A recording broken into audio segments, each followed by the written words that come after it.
It's never until you're driving home from Chinese food, staring at two people on your left and right, both having concealed pocket and carry pistols, that you realize 10 years ago, machine duplication was an issue in the game of Yu-Gi-Oh! God, sometimes I'll never understand the way I think. It takes that irrational thought in my head to go, yeah. Where do I draw the line with these thoughts? I'll never know.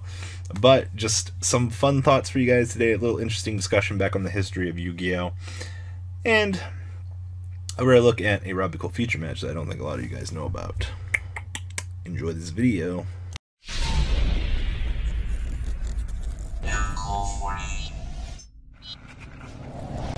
Honestly, it's almost as if history repeats itself, and we're destined to relive the same motionless things in the game of Yu-Gi-Oh! Over and over and over again. And 2007, I was actually thinking about this on my way home from lunch today. 2007 was the year of Troop, Dupe, Scoop. And most of my audience, I'm betting 90% of you guys, unless you've done research into the past, a majority of you probably didn't play during this era of Yu-Gi-Oh!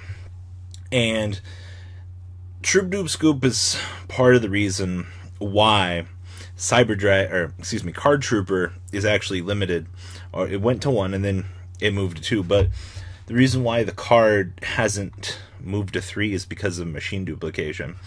And I wanted to do a little brief history lesson here and show that past trends are the reason why card design and things should be brought up. Now, for those of you that don't actually know, Adam Korn won this event with Troop Dupe Monarchs. Of course, as you see here, triple Card Trooper with triple machine duplication. Now, you're probably asking yourself, well, what does that do? Well, in a set environment such as this, looking back at these deck lists, resolving things like Card Trooper, it was very detrimental to the game state. There's a lot of things that you just couldn't do. And the fact that if you answered those Card Troopers, your opponent got 3 more resources. Look at just the general field of what's available here to you. You know, Card Trooper, of course. Card Trooper in perfect circle. You know, this Card Trooper was... The engine itself was very degenerate in the things that it did. And at the end of this format, this is 10 years ago. You know, we're at the 10th anniversary right now for Card Trooper's potential limiting. And history is about to repeat itself with machine duplication being an outright broken card. You know, and as a lot of people are predicting in the TCG, you know, I've heard countless, Spyrals aren't going to be that crazy. The thing is, the OCG's in a tier 0 format, and part of the reason to blame for this whole catastrophe is machine duplication. Not the fact that quick fixes once per turn. I think, looking back at history and pulling a page off the book, if you limit the problem card than the rest of the technology, the advancements that come forth with it, I possibly think that the deck might be fine. And once again, here you are. You're seeing an engine. You are seeing Troop, Dupe running an entire format here between Monarchs and the whole Destiny Hero engine. And this is a national championship. I believe that there was only 1 or 2 decks that weren't playing it. This was standard Monarch. You know the really weird thing about this event was, I remember all of the vendors at 2007 Nationals were actually sold out of Card Troopers. They put up signs and said, no, we don't have them. And then people were literally scavenging around trying to buy the boxes to pull Card Troopers. Here we go. You have Iman here playing his Crush card. Good old Crush card Monarchs. Once again, more Card Troopers. I believe this is the last competitive time that Cyber Phoenix actually ended up seeing play. And you guys are seeing the Cyber OTK here. Good old Card Trooper once again. I'm just scrolling here and just providing just infinite Card Troopers over and over and over again. But what does this event have to do with today? Well, 10 years ago they made the decision to hit Card Trooper instead of Machine Duplication. By hitting Card Trooper, you effectively don't hit Machine Dupe, and you allow Machine Dupe's existence, and you allow for further exploits and things go. It took them 10 years to develop a more broken engine, Spiral Quick Fix, as you've come to know and love here, and abuse the system in which the format has gone and has evolved, as you guys have seen with the OCG. I just think it's interesting to note, looking back at past Yu-Gi-Oh!, often how some of the actual same mistakes enter back into the fray. Side note here, guys, if you've watched this video for so long, here's a rare feature match from Robbie Cole, with my name misspelled and everything, from 2007. I was actually playing Dexter Dallett's gadget deck from the Canadian Nationals. And I actually should have been playing Trap Dust Shoot gadgets. It was actually a couple weeks after this that I ended up topping a Columbus Regional playing said deck. Oh man, you never know just how cringy you can be until you're wearing a Naruto headband at the National Championship playing Decree gadgets. Good times. Actually won this feature match. This is my first feature match in the whole history of Yu-Gi-Oh! So guys, understand that history tends to repeat itself. We're entering back into another format that its entire, I guess saying its entire existence is going to be ran by one card.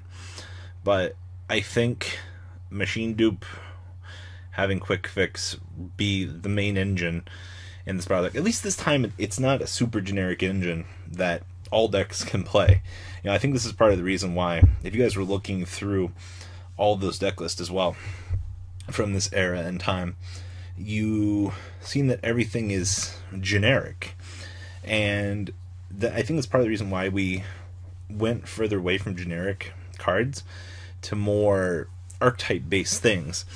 And when you do so by stepping away from that, then cards like Machine Dupe, you would hypothetically think won't be an issue.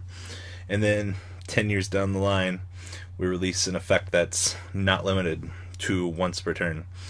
And we repeat history, but on a much different chord. And 10 years, just, it's so interesting to take that back in, that the last time that Machine Dupe was an issue was 10 years ago in Yu-Gi-Oh's history, in 2007. That's a long time, and that really dates your fine little dinosaur friend here. So, for the TLDR, for those of you watching this, ITT, Robbie wears a Naruto headband to Nationals. Machine Duplication was a threat, and instead of hitting Machine Dupe, they hit Card Trooper. And 10 years later, we're repeating history. It's also, I'm a little history buff, and I like coincidental things like this that happen, because these style of things are very interesting to me. And if you guys don't think that that event was the only thing, actually, yeah, 2007, where'd you go? 2007 Canadian Nationals was pretty much ran through the same way. But the difference here was Dexter Dallett was actually playing gadgets. Six Samurai, actually, I think their Nationals was a lot better than ours. Six Samurai topped, I believe. Oh, this guy's only playing 2 Troop Dupe here. Damn. Ryan Peddle playing the Troop Dupe engine, of course. I believe, I think it still kind of holds true. Canadians are somewhat better players at roguish picks. Thinking about it, I believe that their YCSs that they've had have been a little bit more off the meta chart as opposed to things. And of course, beautiful Dexter Dallett gadgets, so So bad for playing this. Should have just played Trap Dust Shoot. Wasn't in. Can you imagine we still had Trap Dust Shoot at the time of our event? I also believe that 1 week later was European Nationals. What ended up topping Euros? Hydrogeddon. Hydrogeddon became an important pick in this format as well. Troop Dupe. Yep, after the American results, you'd have to be out of your own league to not want to play best engine. So guys, the point of this problematic cards 10 years ago probably should be checked. We probably should hit Machine Dupe for the betterment of the game. I'm not too worried about quick fix. It's one of those things that cause and effect. You have a card as good as this and loops another 10 years down the line. Who knows? We might have something else broken with another interaction. We'll have to wait and see, guys. So comment down below. Tell me what you guys think, and do Serenos. Yeah. The ride never ends, guys. Make sure you enable those notifications to get the latest videos that are being posted on this channel. Make sure you guys check out VanCole40 for my Cardfight Vanguard channel. And join me and House of Champions on the Zodiac Duelist TV Twitch stream. We'll be interacting with our audiences. And please check out No Limit Gaming and LGTCG.com for the cheapest trading cards on the market. Thanks for watching, guys, and please have a good day.